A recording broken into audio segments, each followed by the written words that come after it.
the upper hand on this episode of NXT. He had his rap battle thing. Joe Hendry had his concert. Music stuff. Ended up with Joe Hendry being the one on top. I think both were bad.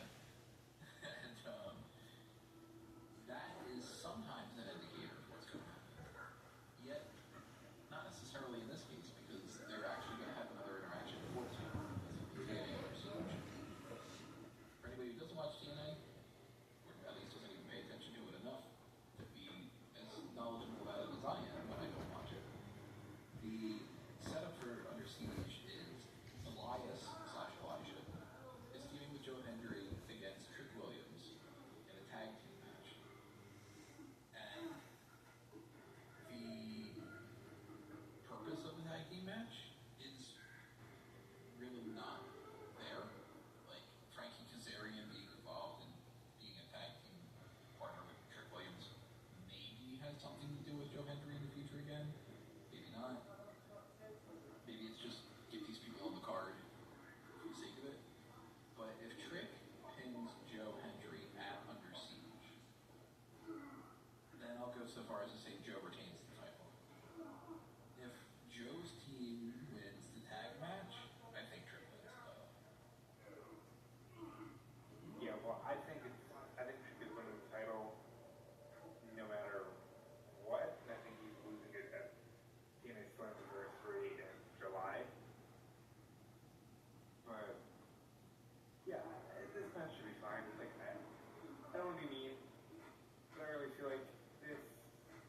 If we're talking headline from a match perspective, I prefer the women because I have more faith that both deliver a strong match. This will be a fun match, but history will be made. But I don't know if it'll be like a match you need to remember to tell your kids about. I kind of feel like this might end up also being the opener. It could be. They like your match. Kind of book it like Hendry and Williams, and then say Stacks and Tony D, then the six-man tag, then Kilani and Ruka, then Obafemi and Warren, and then Razor Fury or something.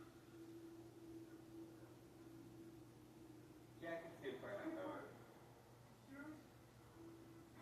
Downside for that, though, is if there are people that are watching just to see that match, then they turn it off and they start watching Double or Nothing.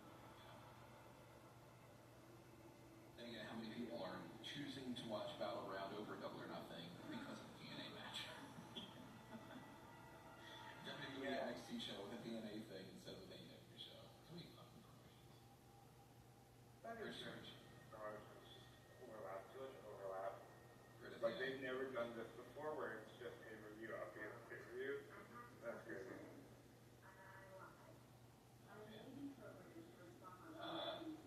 Right now, as far as my prediction is, though, and we're gonna have an opportunity to maybe change our minds when it comes to the hot tags. If something were to make us think differently, nothing really should have any factor on that. I guess maybe technically TNA could, but right now I'm leaning more towards Hendry retains. You're thinking that Trick wins the title. Oh, absolutely. Trick wins the title. 100%. You think that would be to give Hendry a little bit of time to heal up? No, I I think think that it's just we want to have a big thing. It's like Roser instead. I think it's more so the latter. Yeah. Well, this is a way to get another belt on Trick without him beating Obafemi. Yeah, and it's also just like TNA hasn't done anything for this working relationship in the eyes of many fans.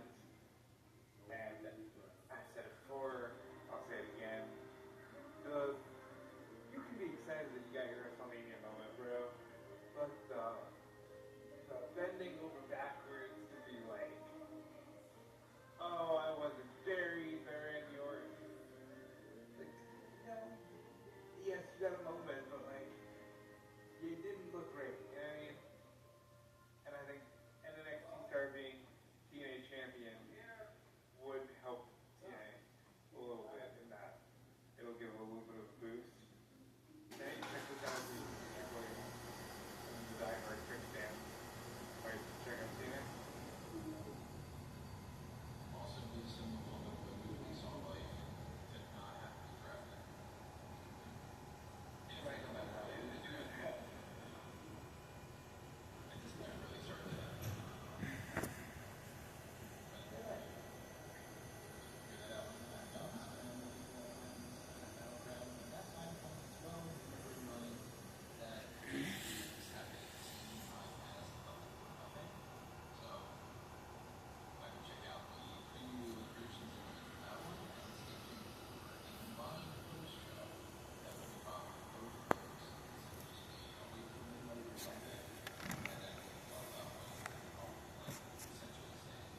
Yeah, there's some for that. They're also set.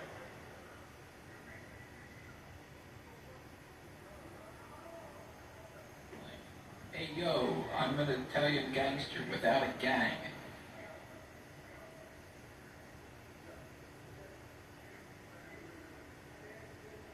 Jimmy Dips is When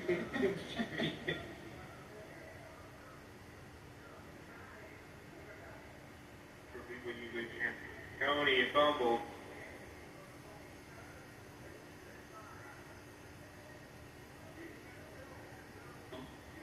where they're like, we had a rough time getting to WrestleMania and changing stuff, and we're tired. We think that that was good enough, which WrestleMania really wasn't in a lot of ways. We think that that's good enough, and that's a big thing that we needed to get past, and we're just going to kill some time. Please be okay with an onslaught of random shit, because we've got a lot of events, and we don't know what we're doing, but in 3 months, we'll have a game again. I don't want to get bogged down in the minutia of this, but I do want to say, yeah, we're cutting back live events. We might even cut back more. If we say it's X amount of dollars, it really feels like they wish they could be a seasonal program from them. Shock me if they try to do it. The only reason I think they never will is because they like, first of all, it's the content era, and they like that. Well, we will be seasonal in the States. We're going to take all these shows, you know, worldwide. I think the TV deal is the only thing that's keeping them from not taking some time off. If it would be like,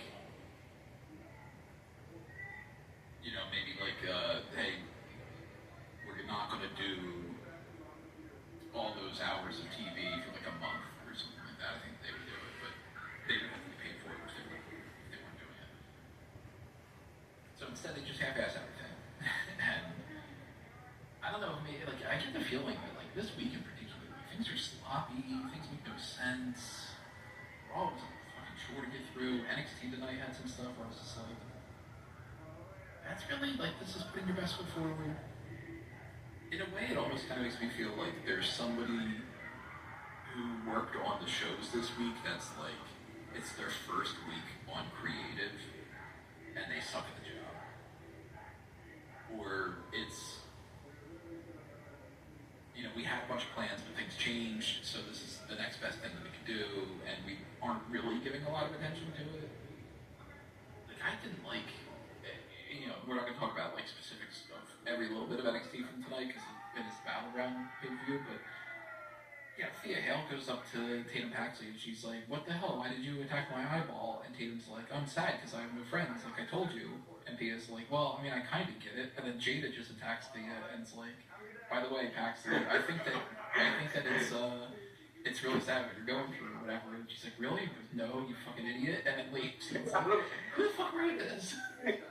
For real, by the way, outside of the UCS word, that's what Jada said. I feel sorry for you. Do you? No, stupid. I feel you for real. She's like, really? No, you idiot. Like, walked away. I didn't like that bit of progression because it seems like they're already moving toward maybe Tatum and Thea team up. Carmen, by the way, not at all involved in this. So again, lack of logic there. If Thea and Carmen Petrovic are now friends, and that was the whole trigger for Tatum, why wasn't Carmen there? Maybe she needed to know if Shante was working, maybe she didn't want to deal with him. Oh man, it's not good. And I'm struggling to watch some of these shows lately, and this week, really bad. I didn't fall asleep on this episode at least, but I mean, it's not a matter of me being super excited about anything, but it's just, there's more songs than sitting on the couch, I guess. Yeah, I will admit, like, I can hear the sound. No, I don't think it's professional.